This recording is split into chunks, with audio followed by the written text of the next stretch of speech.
Good morning, everyone. We are here for the ninth meetup of the TTC group, and today we have Rakesh Kirala presenting us on CSRF. Okay, so let's understand what it is, and let's see what he has to offer. I will let you take it over, Rakesh, Yeah, and mesmerize us with the stuff that you've got. yeah, I'll try.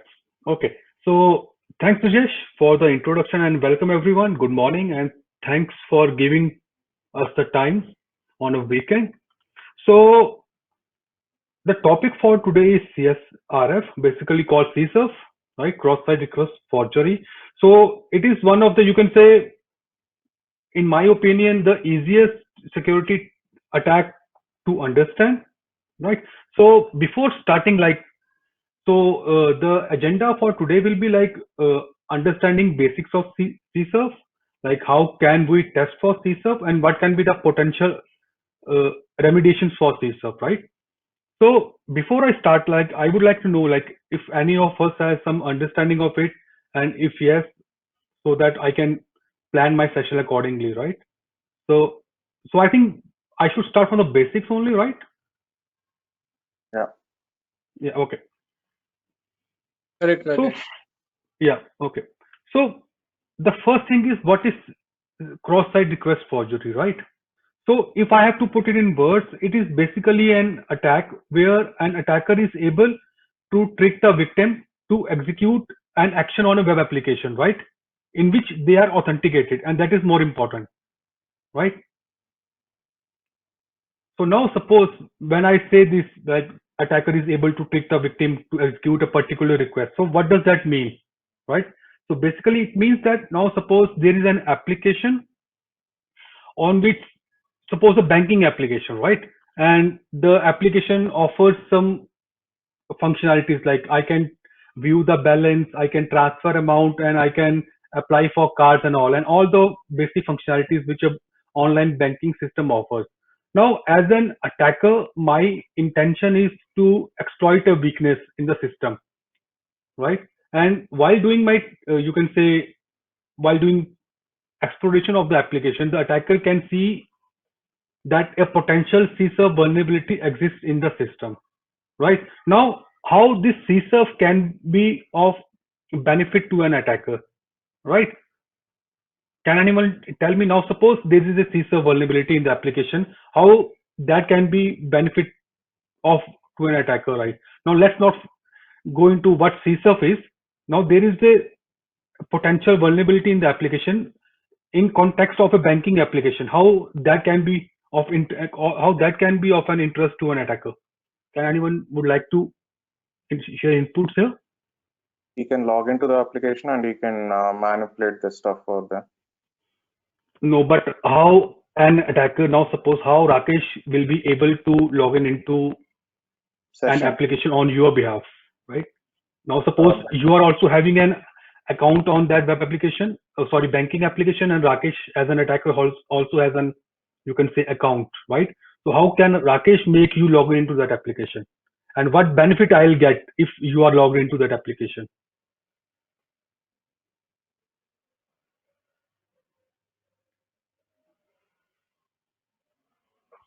So I'm just asking questions so that I can make session more interactive and then we all can learn, right? So, what I understood is, let's say you are logging on behalf of Rakesh. So, what will happen that you can claim means you can.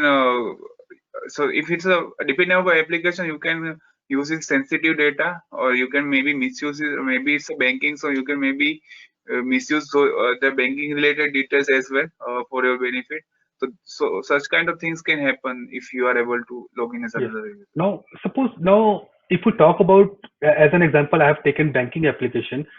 So what's the main, you can say, if I have to count 5 top features which a banking application offers, the first one or the second one will be transfer of funds, right?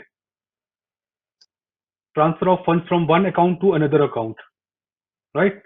Now, if an attacker can induce such a type of an attack in which they can cause Rakesh to transfer some amount from his account to somebody to attacker's account without Rakesh intentionally wanting to doing that, right? Now suppose I don't want to transfer funds to an attacker's account, but somehow the attacker is able to trick me into doing that stuff, right? So this is a potential attack, right? Attack vector, you can say. Yes. Yeah, right. Now here comes the now if we again go to the definition of CSRF, we say it refers to an attack where the attacker is able to trick the victim to execute an action on a web application in which they are authenticated. Now why again and again I'm saying authenticated, that I'll come later, right? And as we discussed right now, you can say basically CSRF attack is targeted on requests which change state, right? Now as we took the example of transferring funds from one account to another, it refers to, you can say, change of state, right? We are changing the state of the account, right? Some amount is transferred from X account to Y account, right? Now there can be two scenarios. The first option is banking application allows me to transfer funds from my account to somebody else's account. The other, you can say, functionality of a banking application is that I can view the balance in my account, right?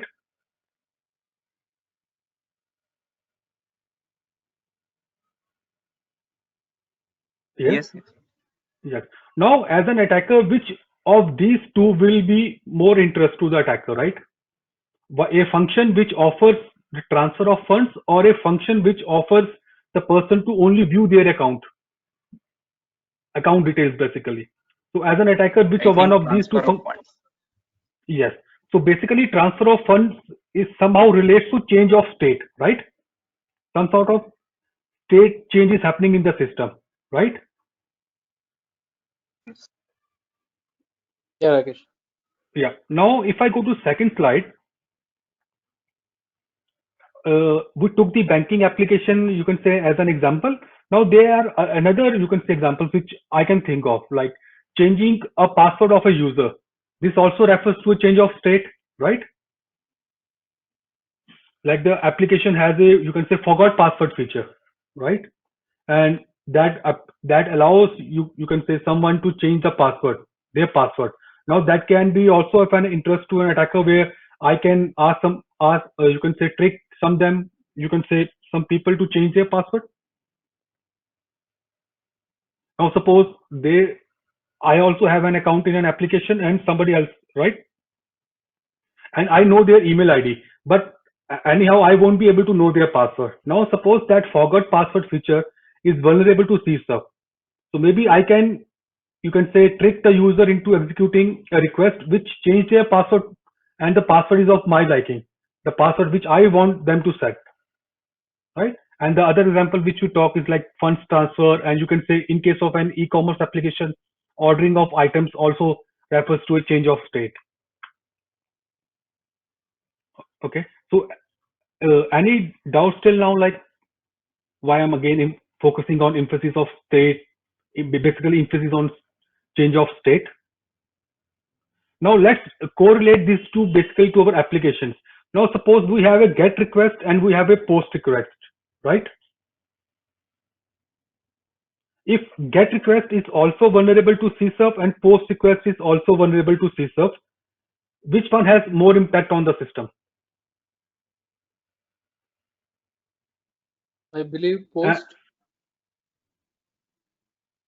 Yes, and why? So that it can, a POST can change the JSON structure, and it can manipulate the data which is available in the system. Yes. So basically, when I say POST, I also try to say put and delete as well, because basically POST, put and delete, they are mainly used for changing the state of the system, right?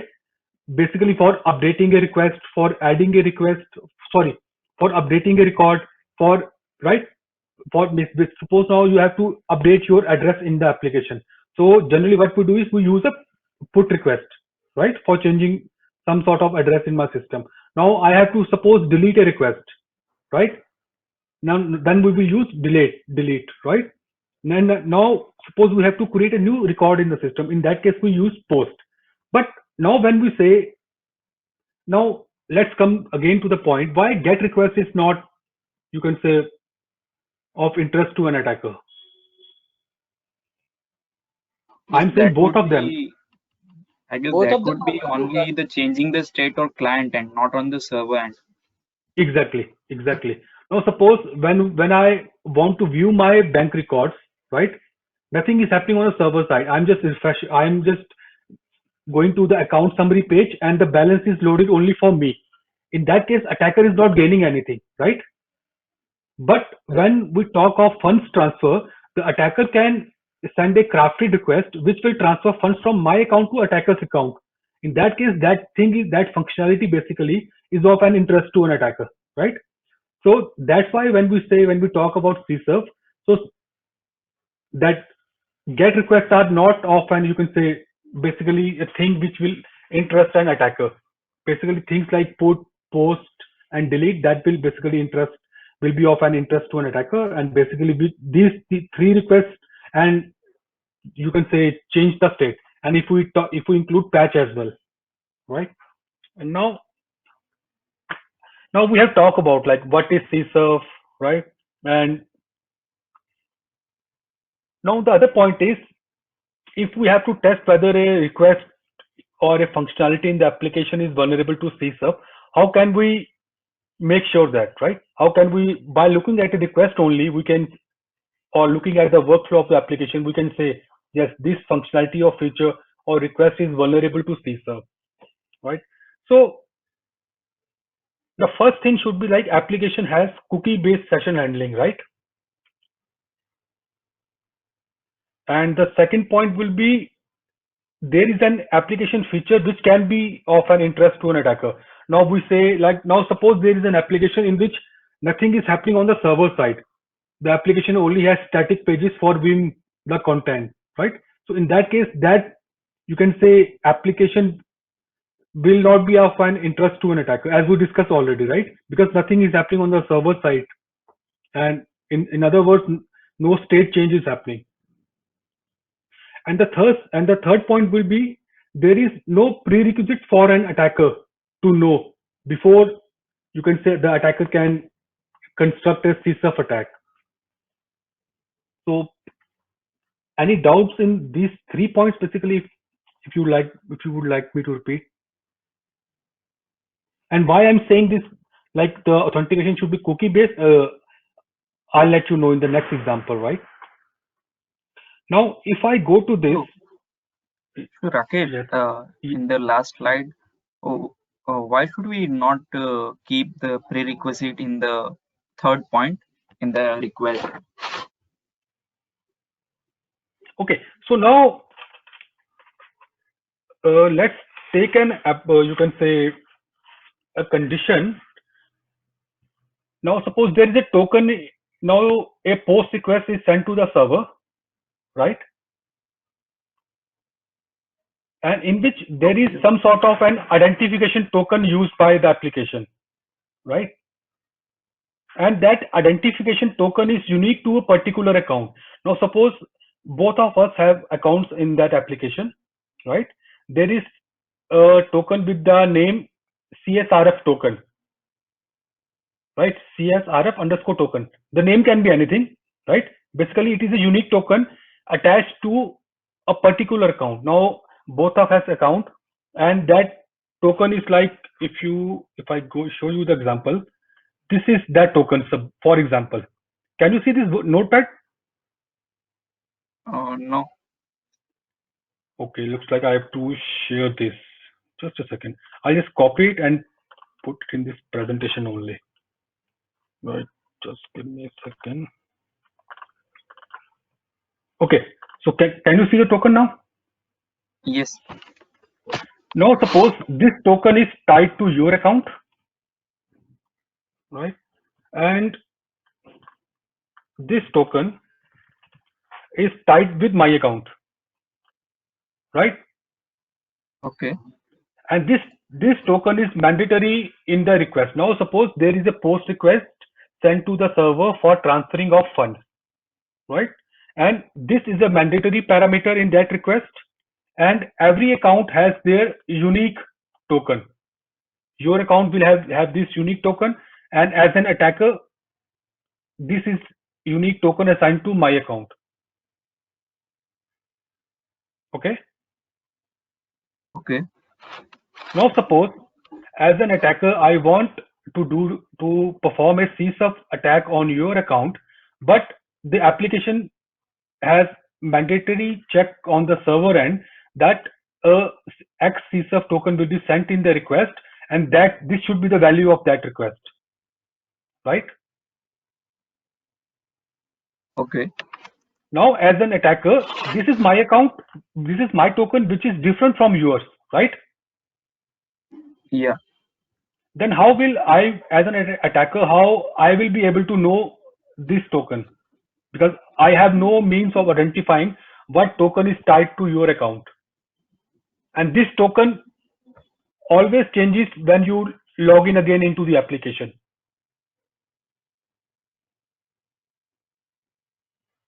I don't see any way to find that. Exactly. So basically application, so when I say there should be no prerequisite, which is mandatory for an attacker to know.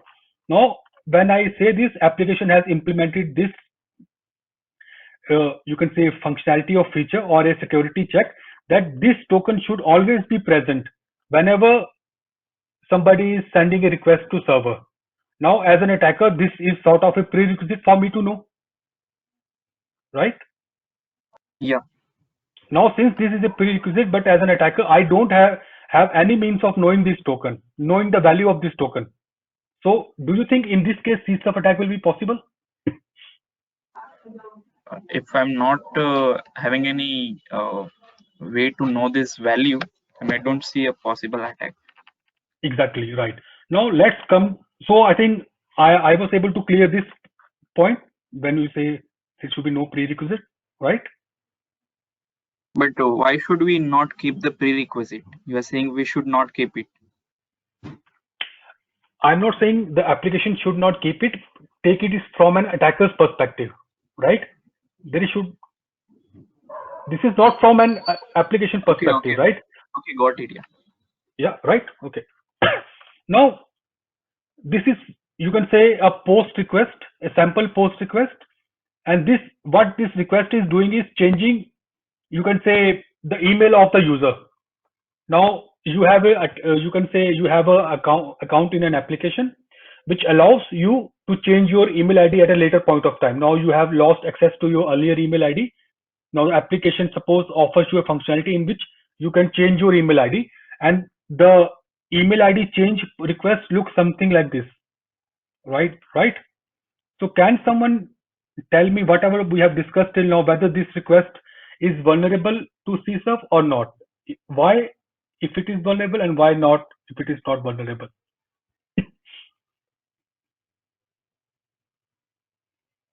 It won't be vulnerable because of the cookie. Okay. Anyone else would like to have a go here?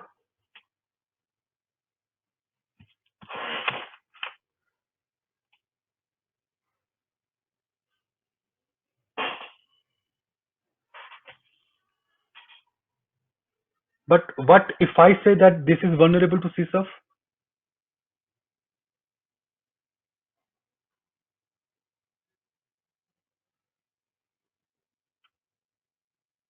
So basically this is vulnerable to CSUF, right? Because this session identifier is being sent as part of a cookie, right? And web applications always trust the cookies which are being sent by the web server, right? So basically this session value will always be included in the request which will be sent to the server with this post request.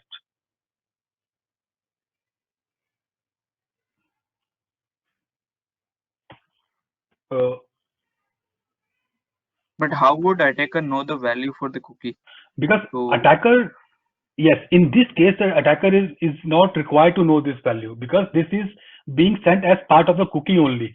And whenever you log into an application, you try to send, the browser looks into, you can say, it looks whether the browser has that cookies value, and cookies are by default always included if the user is authenticated into the application. Now, if you see this first point, when I say CSRF refers to an attack where the attacker is able to trick the victim to execute action on a web application in which the user is already authenticated. Now, if the user is already authenticated, this session value will be there with the browser, right? And Yeah, in when, that case, it would be there. right? So, since this value is not being sent separately, it will always be included. Now, let me show you this.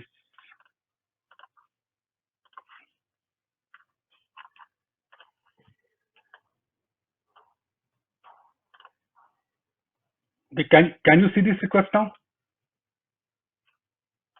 Now, in this case, I said this is vulnerable to CSRF, right? And I gave a reason why this is vulnerable to CSRF. Now, can you say whether this request, I'm not sure it is appearing in a proper way, but can you see in this case as well, the session ID is being passed in cookie, right? Yes. But for this, I'm saying that this is not vulnerable to CSRF.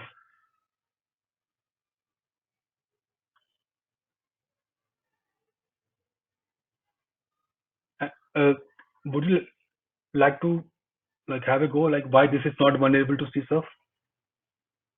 Because the condition is same, like this is all the JSession ID is also included in this cookie only. Okay. Maybe so because this is not, yeah. Maybe because you are passing XCSRF token along Yes. with So that. basically, yes. So basically, this application has an additional security mechanism in which they are passing a CSRF token. Now, how this CSRF token can prevent, I'll come to that part later, right? So we understood that we came to a understanding that this request is vulnerable to CSRF because this request doesn't have any sort of protection against CSRF attack, right? And this request is not vulnerable because there is some sort of protection over here. And we will go into detail later, like how this can be prevented and all. Now the other part is how this CSRF attack can be executed, right? So the first thing is for executing a CSRF attack, a bit of social engineering is involved. What I mean by social engineering? So social engineering means like the attacker was able to trick the victim into clicking a link, or attacker was able to trick the victim to visit a site. Have you guys seen like some emails into your email accounts, like please click on this to win a lottery or something like that? That's fishy emails. Maybe you guys would have seen that, right? Yeah, Rakesh. Yeah. Spam mail. Yeah, exactly. Basically that goes into a spam. So basically that can be one of the social engineering tricks to entice you to click on a particular link or to make you visit a particular web page, right? And that you can say that can do anything, right? Maybe you can say transfer funds or any sort of thing which the malicious intent which the attacker can have, right? And the other point to execute a CSRF is the link contains a request which looks legitimate, right? So basically, when I say legitimate, it means the victim has no way of figuring out whether the request is genuine or not, right? And the other thing is that request will have all the values which is required for making that request successful. And when I say that request, it will look like something like this.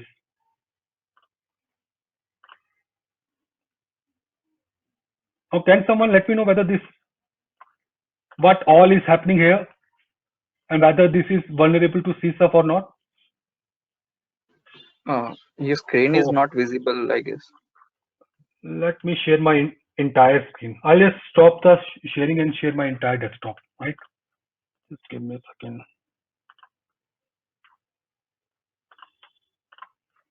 Now let me know if you can see this notepad.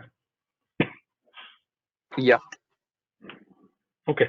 So the attacker has crafted this page, this HTML page, which includes a post request, some values, right?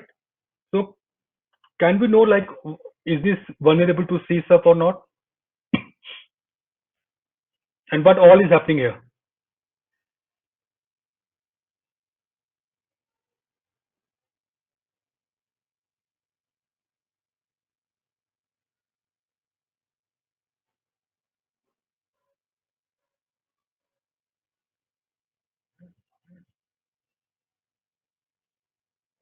Okay, so is it vulnerable or not, right?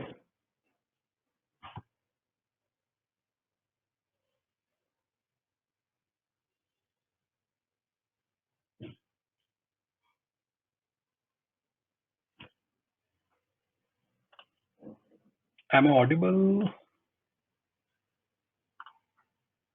Yes, you're audible.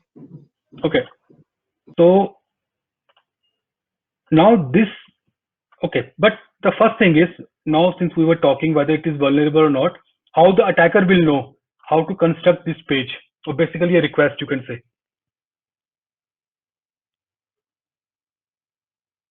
Suppose this is some sort of a bank, right? A URL of a bank, and this is the post request. So how the attacker was able to figure out these values?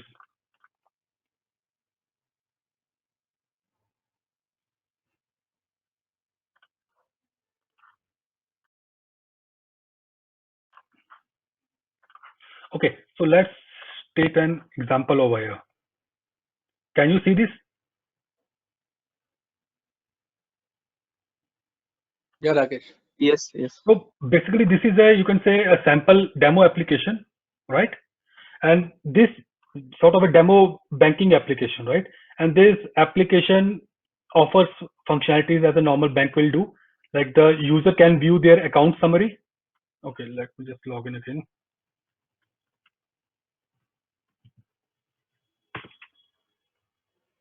Right?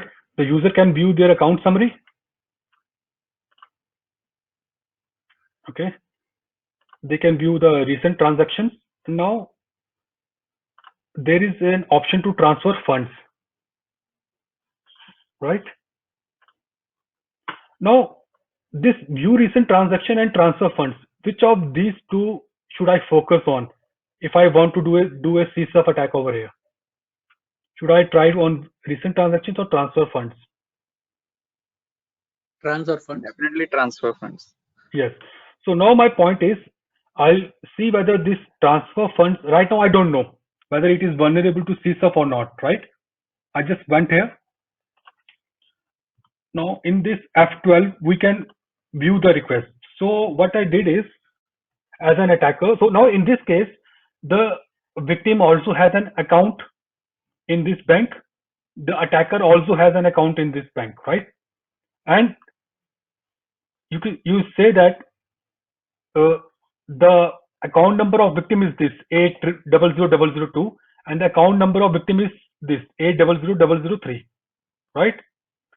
Here now, if you enter the amount to transfer here, if you click on request, okay, let's do this.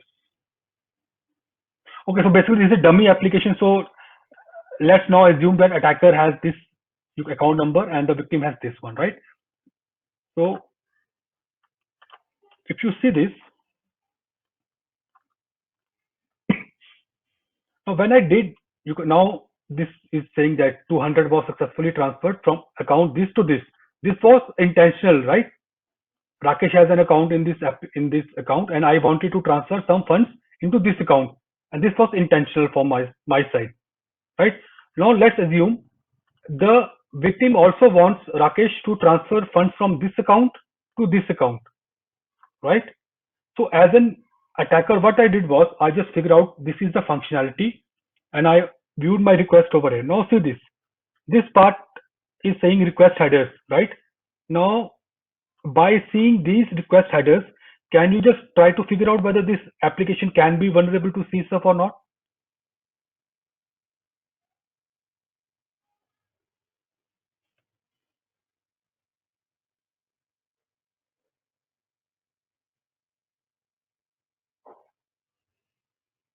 I think it would be vulnerable because of the cookies visible to the attacker, and I don't see any other parameter which is But the thing is, this cookie will be different for different accounts, right? Since I logged in as J Smith, basically you can say it as victim. That is their ID. But for attacker, this ID will be different, right? Yeah, if the user is logged in and I can send him a link. Exactly. So basically that's where, so what you are doing is when you are sending the link to the victim, you are trying to forge your request, right? Yes. So basically, in other words, you are trying to do a CSAF attack. So basically you are trying to expose a vulnerability in the application whereby you are trying to transfer funds from X account to Y account by taking the advantage of CSAF, right? No, but in any case, when you say this, you have to test, because if we have to report a bug to someone, whether it's a functional bug or you can say security issue or performance one, you have to provide a working POC, right? Because only by saying that the token is not there, everything is cookie, you can't just prove that, right? For proving, you have to send a POC. So as an attacker, what I did is, now let's open this one, this POC. Okay, so what I did is, as an attacker, I saw that there is a post request, right? And the request is being sent at this, for transferring funds, request is sent at this endpoint. So I copied this, and what is action of my form? This complete request.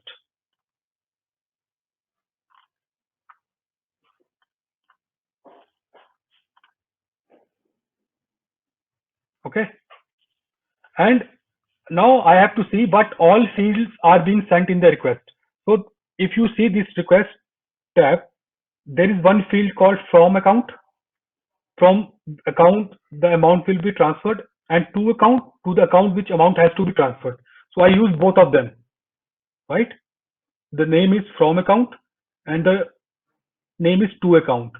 And there is another parameter which is expected in the request. It is the transfer amount. So I have used that amount as well, the amount which I want to transfer. And there is another action which is transfer. So I have used that as well. Now, as an attacker, I have sort of constructed this request, or you can say page, right? Now, if you go to recent transactions, the last transaction was of 200, right? Now, as an attacker, I want Rakesh to transfer amount from this account to this, and what is the amount? This is 1200.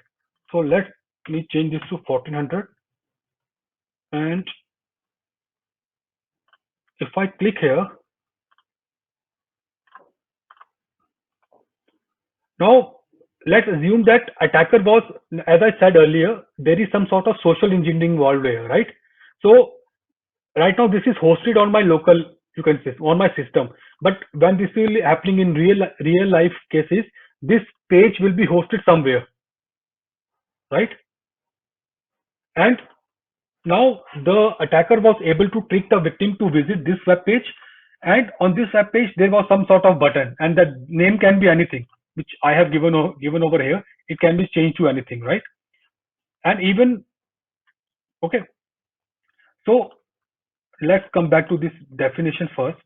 It says, refers to an attack where the attacker is able to trick the victim to execute an action on a web application in which they are authenticated. So now in this case, the victim is logged into their application, right? The attacker was able to trick the victim to visit this web page. And now when the victim will click on this page, you see, it says 1400 was transferred from this account to this. And if you go to view recent transactions, you will see here.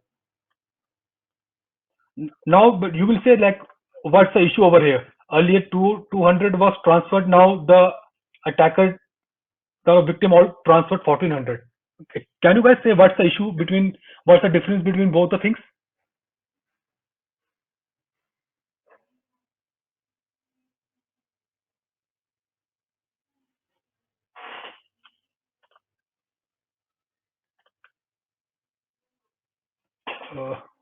Was it okay? I see a question over here. Okay, so guys, can you please like, or should I repeat it again? Can you repeat? Yeah. So see, since this is a test system, so I don't have the luxury of too many accounts over here, right? So let's assume that this application has a feature in which amount can be transferred from one account to another account, right? So here you can say this was intentional, and I transferred some amount to this one. So the amount is transferred, right? Now you suppose that there is another account 800004, right? Right now it doesn't exist in the system, but now you can suppose that the attacker knows, and that account 800004 belongs to attacker, right? Now attacker wants that I should get money from this account 800002. So the attacker will do, they will craft a page which will look something similar to this one. There is no hard and fast rule, right? And the structure of this request will vary from application to application and functionality to functionality. Now now see this is the account number of the victim, right? And this is the account number of the attacker, and the attacker wanted that 1800 amount should be transferred from victim's account to my account, right? Now the victim was logged into their bank account, they visited this page, and as and when they clicked on this one, you see they will see that when they clicked, the amount is transferred to the attacker's account. So can you just correlate with all the things which I have said till now, that there should be a state change request, the victim should be logged into the application, a bit of social engineering is also involved, cookie based authentication is also there. Can you just correlate what all I have shown in this application?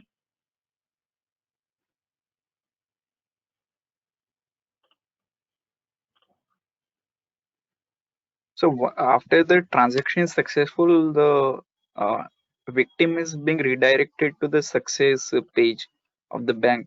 So he would be aware that amount has been transferred. But the point is, this is just an example, right? Okay. Every application behaves in a different way, right? And if you see, like, if you talk about current banking systems, they won't be vulnerable to see stuff. Now, any one of you has an account on ICICI Bank? Okay, so let's talk about any bank. So so that will come under prevention. So let's not go into the fact that whether the user is redirected to the same page or not. The main thing here was the attacker was able to trick the victim into doing this fund transfer, right? Earlier, Yes. when the attacker transferred funds from this account to this one, that was the victim's wish, right? I wanted to transfer funds to this account, and I intentionally entered the amount over here.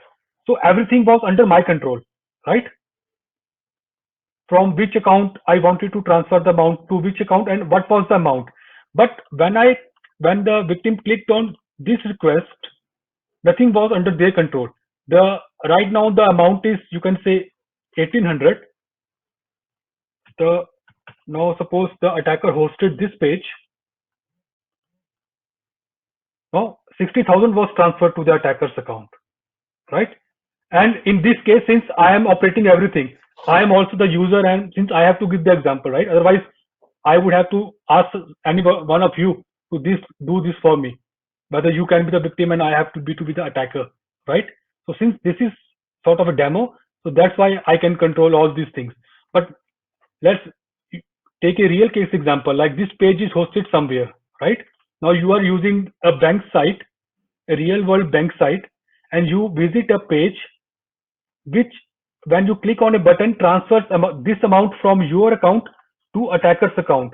So won't it be a concern it will be a concern to you Yeah, definitely. right? So what attacker only did here is like they saw that the application is vulnerable to CSUF. They hosted a page somewhere, right? Because in this case, now the other question can be how an attacker will know all these values, right? That from account to account transfer amount parameters, how the attacker will know. He would Can try to anyone? trace from his own account first. Exactly. So in this case, both the victim as well as the attacker has had their accounts in the application, right?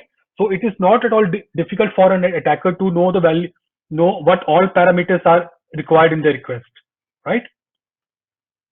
And now there can be another question like how the attacker will know victim's account number, because to account the victim will know, right? Now if I have to take my example, as a attacker, I know this is my account number, but it is not possible for me to know what the victim's account number is, isn't it? Yeah, but that won't be much difficult to find. Yes, and the other thing will be in a real world case, the attacker won't target a single user, right? They will Yeah, try to trick multiple users. So that won't be much difficult to. So now suppose the attacker was able to trick.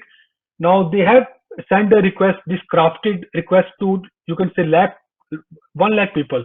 Now even if out of those 1 lakh, there might be like majority of people who will be security conscious, right? They won't intentionally click on a link which is hosted somewhere, right? Or they will know whether this somehow looks fishy, so I won't click here. But out of those 1 lakh, now suppose only 2 or 3 people click on this link and the amount gets transferred from their account, then I think the attacker's wish is fulfilled, right? They were able to trick 2 and 3 people into yeah, transferring funds from their account to the attacker's account, right? yes, Okay. So this is the pictorial illustration which I have showed you. So I think we can skip this. Now, the point is, now if this request is vulnerable to CSUF, right? So how can we prevent CSUF attack to happen, right? Because not everything is vulnerable. Otherwise, we will be in problem, right? So the vulnerabilities exist, but so as their defenses as well. There must be some sort of a mechanism for preventing this, for preventing preventing CSUF attack in an application which uses cookie-based authentication, right? So in that case, what we can do is use anti-CSUF. This is one of the mechanisms which can be used, right? We can use this anti-CSUF token. So basically, this is an example which I have taken from India's leading, you can say, e-commerce site. So I won't name the application over here, and I have changed the values here. So there won't be any point if you guys try to copy this and see if you can trick me, right? So I have changed these values. So this is from the India's leading e-commerce site. So what they have done is this. See, they are also using this JSession ID in the cookie only. But what they have done is they have introduced this extra header, XCSUF token. Right now, we can go into a bit detail over here. Now, I say like how to prevent this CSUF token. So the first approach can be a random anti-CSUF token is generated on the server side. As and when a user logs in, a CSUF token is generated on the server side, right? And that token is tied to a session ID, right? As we discussed over here. Okay, so I think that is, yes. So this CSUF token is was generated on server side and was assigned to suppose Rakesh's account, right? Now suppose Brijesh also logged in into this site and this token was also generated on the server side, but the first thing was this token was unique, right? And complex enough so that it can't be guessed. So now if we come here, this token is unique for Rakesh account because the value here is different and here it is different, right?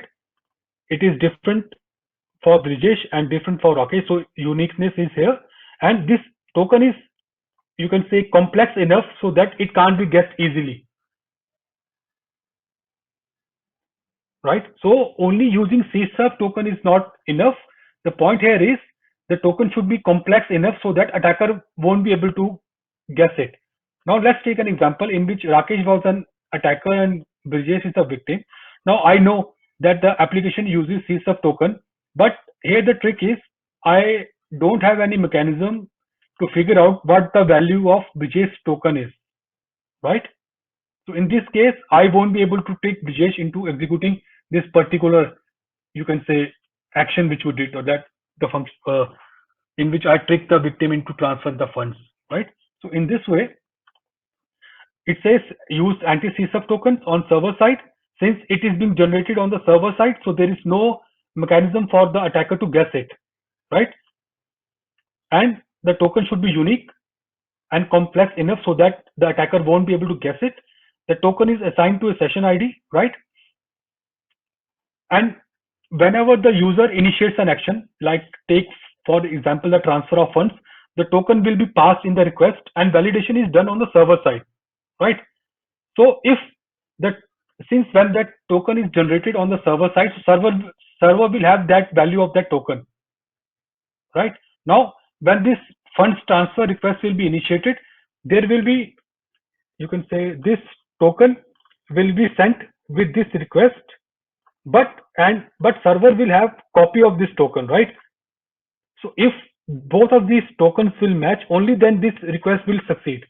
If these tokens won't match, now suppose attacker tricked the victim into executing this account, but attacker changed the value over here.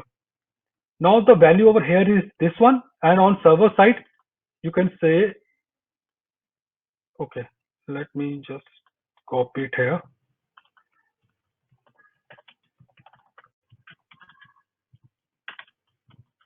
Value on server side was this, right?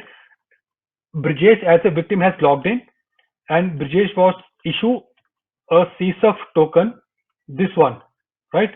But now I wanted to trick Brijesh into executing this request, but the trick here is all these values will be automatically included in the cookies by the browser, but the browser, now the attacker won't know this value, right?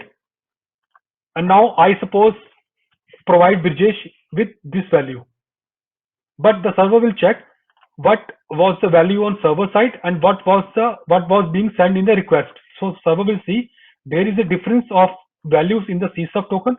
The server will completely reject this request and no action will be further initiated by this post request. So in this example, the address will not be changed because the server knew that the value of token is this, but what the server is getting in the request is this. So that request will be rejected. Okay. So, But Rakesh, this would not be combined with the phishing attack. Like for example, when I send a link to a person, so he will log in. So he logins. So there will be a token created, and I can the similar way I'm using his browser things. I can use that token and do the transaction, no, right? Because but the point is, because yeah, his please. authentication is anyhow needed for any transaction, right? Yes, but the point is, if those values are being passed as cookies, so the cookies are automatically, because the application trusts whatever is being sent by the browser, right? And browsers will search for whether browser has any cookies regarding that origin. So browser will see, yes, those cookies are there. So these cookie will be automatically sent by the browser, and application server and will see, yes, I have this session ID. So they will execute those requests. But here the point is, the application has additional mechanism. Yes, you have to match this session ID, but there is an additional check that please match this value as well, right? And since this value is not passed as part of cookie, you see, this is being passed as a separate header. And for the attacker, if now suppose the case the application has implemented anti-CSF token, right? But these anti-CSF tokens are not unique for a account. Then that anti-CSF application is, you can say the implementation is incorrect. So the correct implementation is, I have seen two type of implementation, that this anti-CSF token is tied to a session, that for any particular session login, the token remains same for a user, or they change this anti-CSF token value for any next request. Now suppose for this request, this post request, the value of CSF token was this one. Now I am doing some another functionality in the application. This value, the app server will change this value, right? So the point here is, if you implement anti-CSF token, there is no way for the attacker to guess this value. Yes, if the attacker is able to guess this value, then this anti-CSF token protection won't work, right? So that's why I said this, that a random anti-CSF token, the token should be unique and complex enough so that attacker won't be able to guess it. Yes. So when the user is doing a genuine transaction, right? So how he Right. gets this token? The system Yes, so- generates for him, right? Yes, right. So in this case, when That is yes. when an attacker doing it, so first the person has to log in. So Yes, when the so- person Yes. So when log in, CSF, okay. So this for token will be CSF, generated.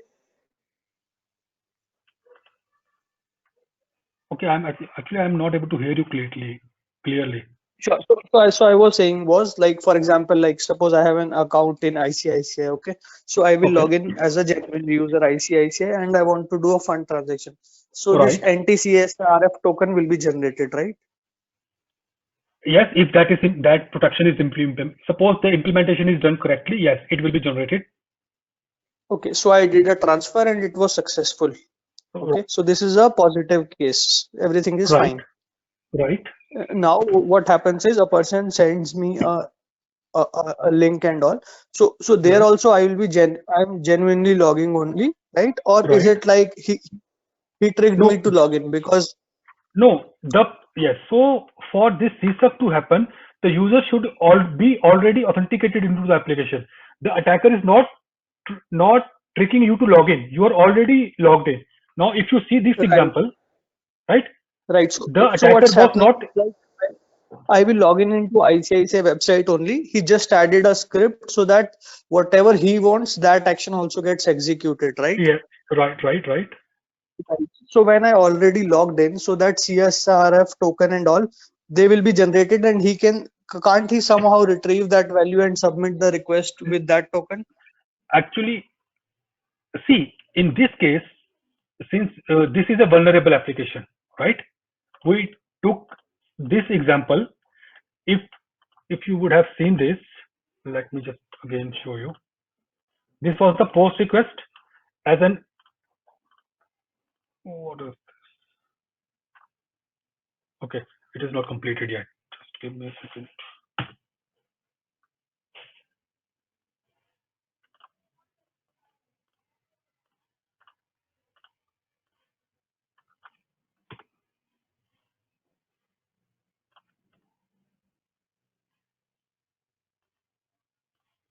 Okay, so let's go here.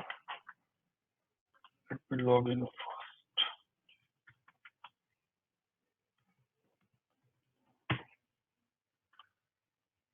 See, as an attacker, I knew this application has this functionality, right, of transferring funds. Just for constructing this request, what the attacker did is transferred this amount. Now you see here,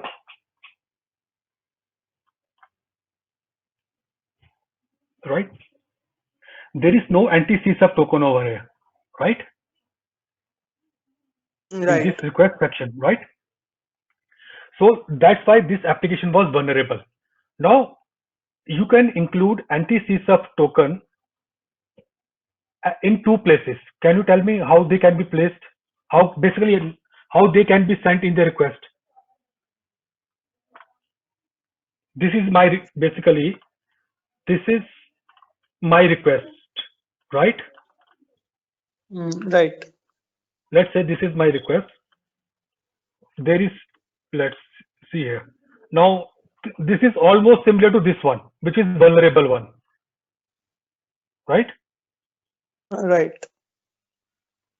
Now this is vulnerable. Now you have to implement, as a developer, you have to implement anti-CSUB tokens. How you can do that? And now before going there, can you tell me what is this? Or This is a header. exactly, basically all of these are headers, right?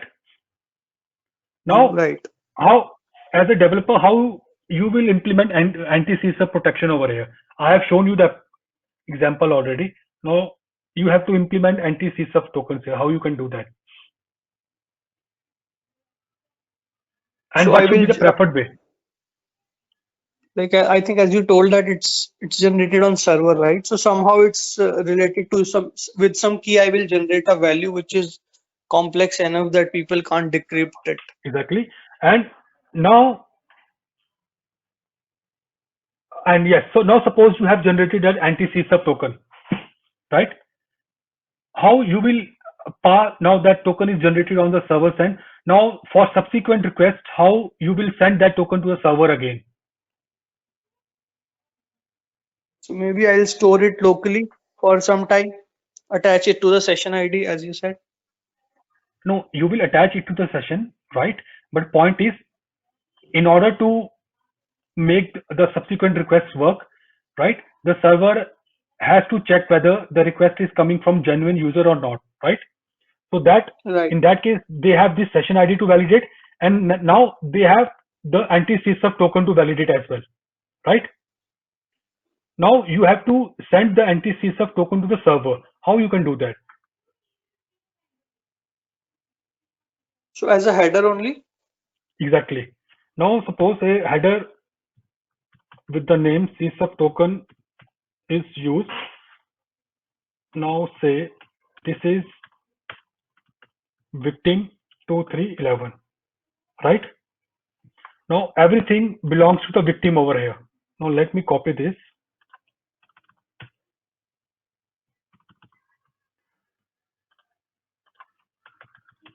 Now as an attacker, I logged into my banking application, right? When I logged in, I saw this is the request being sent for transferring funds. Let's assume this is for transferring of funds, right?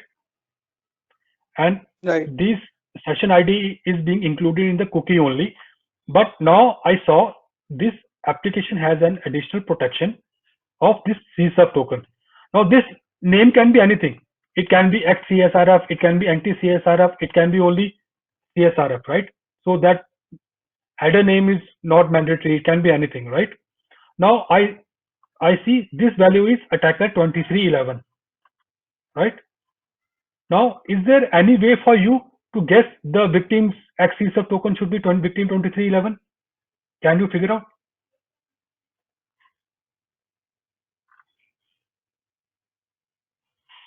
Yeah, that might. Okay.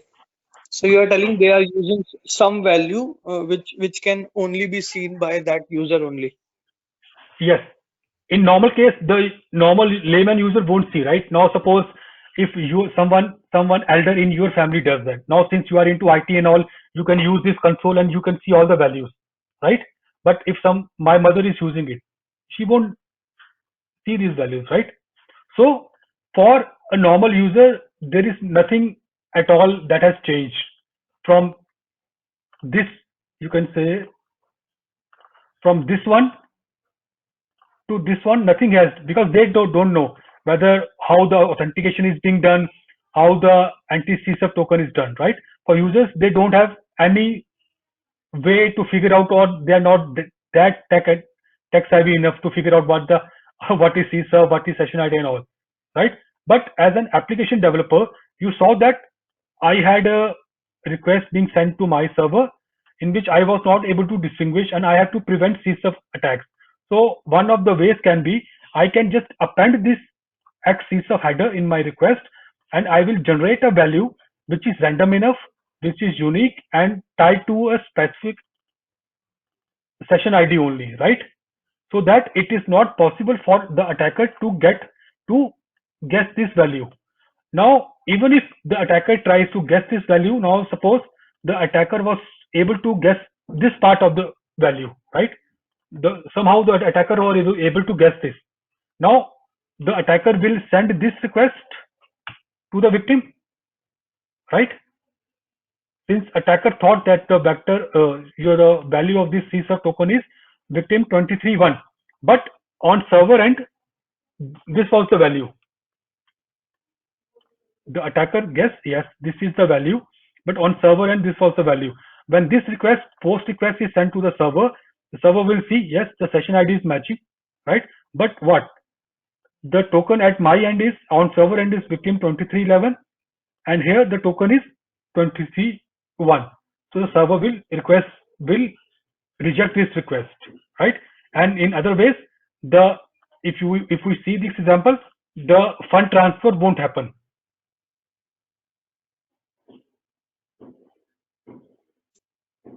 Okay, thank Makes you. sense? I got it now. Yeah. Right? Thank you. And in order to, okay, so what I'll suggest you is, and for all of you, now you can try these things on your applications which you use daily and see whether the first thing you have to do is whether they are vulnerable or not. And after that, you can try to create your POCs and all, right? Now, let's come to this part. The first thing is we discussed this, whether we can use the one-time, we can use this anti-CSUB tokens, right? Now, the other prevention mechanisms can be, they don't want to use CSUB tokens, but what they will do is, now suppose the application developer has identified that we have 5 to 6 sensitive functionalities in our application, right? Now, the first one is funds transfer. Now, if you see this application, there is no authentication, right? After this, as in when you enter the amount, you just click on transfer money and the amount is transferred. Now, what they can do is, in case of funds transfer functionality, they can add one more, you can say, preventive mechanism of re-authentication, right? So when the user clicks on transfer money, they will again ask the user to enter their password. So in that case, the transfer of funds can be prevented, right?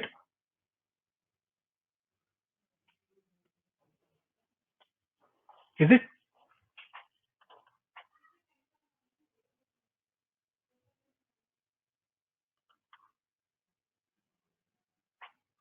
Anyone would like to give it a shot, like whether if this re-authentication is there, if in this case as well, when I clicked on this transfer money and it asks for re-authentication, will the attacker be able to trick the victim into transfer the funds again using this request only? No, it would need more effort, or it would be difficult. Yes. I guess. So Maybe basically impossible. there is no point for the attacker to know the victim's password. Yes, if they know their password, then they can just try to construct this page again and see whether they can pass the password again or not. But right, if you share your password with the attacker, then the bank can't do anything, right? Then no security mechanism Yeah. can prevent the How fraudulent would they know transaction. who is the genuine one? Right. Yes.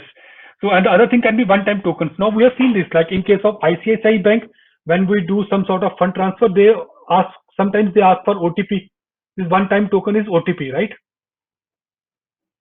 So since the OTP is delivered to the user's own email ID or mobile, until and unless the attacker has compromised their email ID or mobile, they won't be able to trick the user, right, into successfully executing the CSUB attack. And the other one can be CAPTCHA. Since the CAPTCHA value changes on every request, so there is no point in which that attacker can guess this CAPTCHA value. So this can also be used as a prevention mechanism. And so these are basically 3 or 4 ways, right, in which the CSUB attack can be prevented. And the other way is basically same site attribute. So now this is for you guys to explore what is same site attribute, and since this is recently introduced and maybe you can explore more on that.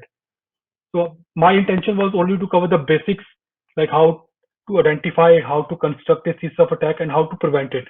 Now you guys can explore more and learn more about what is same site attribute, right?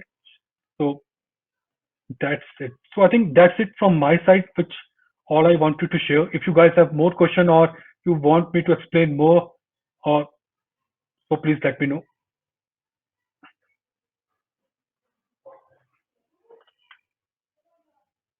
So Thank you, this is Rakesh. what this is what all we covered. Like what is basically CSOF is, how to identify, right? What are the conditions, how we can execute it, and how we can prevent CSOF attack, right? So this is all from my side. And if you have any questions, you can ask me right now, or you can ping me in person or in the TTC group. Right? So I this think is all what I had to share, and hopefully I made some sense. I think Yeah, this was, Rakesh, it was very insightful. yeah, it was a nice session. Lot of things clarified for me personally. So you're going to get a few questions from my side. Yeah, sure. Not right now, but No, in Brijesh, due always welcome, Brijesh. Always welcome. in due course of time, because I'm trying to get my hands dirty with some security testing. Okay. I've done some in the past, but trying to do a little more, learn a little more. Seeking some answers for some customers who Okay. always have certain questions. So this is definitely. Well, thank you everyone for joining. I know the attendance is low. It's not really inspiring for the speaker, but Rakesh, I think you did a great job. And I would like to thank those who joined. And hopefully in the next event onwards, we'll see more and more traction. Yeah. So from those who joined, Gaurav, Jainam, Rajni, Shiva, if you guys want to present something in the upcoming weeks, please let me know and we can plan a session. Okay. I would want more people to start presenting. We'll make these meetups more regular. Okay. I know that the turnout has been poor. I don't know what I can do to inspire people to get out of their bed and exactly. So okay. yeah. So just one point which I would like to make here is, like, even if you haven't got all the points which I shared, because it also took me some time to understand these points, right? Because some way or the other, some things are new to us, right? So it's not that like we will be able to grasp all the points in one go. So even I also took some time to understand all these things, right? And still I'm learning. So there is no end to it, and you will always have some doubts. So even before I presented this session, I had to Google some things, a few things, right? So the point is, even if you have some questions right now, you can contact me anytime in person or in TTC group only, so we can discuss and explore more. Even in case of CSOF or any other thing which you want to discuss, and we'll see how we can proceed. And also, the recording will obviously available on our channel. So if you want to revisit this presentation, so that you can trigger some thoughts, please do so by visiting the recording once again. Right. Yeah, that's it. Rakesh just sent me a nice picture of yours for the thumbnail of the video, which I'll upload later today. Apart from that, thank you everyone for joining. If you guys want to present, let me know. If you want to hear something from somebody else, if you want somebody else to present and you are interested in them picking a topic, then also make a suggestion to me. I'll reach out to them and see how we can arrange a session. I think we need more and more discussions around security testing. That's one of the areas. So I'm trying to reach out to a few people. Let's see how that goes. We'll find a way of doing more. So on that note, thank you. Enjoy your weekend, and we'll see you next time around. Yeah. And yeah, Okay. Thank you. Yeah. Thank you, Rakesh. Thank you, Brijesh. Thank you, Brijesh. Thank you, TTC, for giving me the opportunity, and thanks everyone for sparing your time on a Saturday morning. Very appreciated. Thank you. Rakesh. all right. Keep chatting, guys. Yeah. Thank you. Bye bye, everyone. Thank you. Bye. Thank you. Bye. Thanks.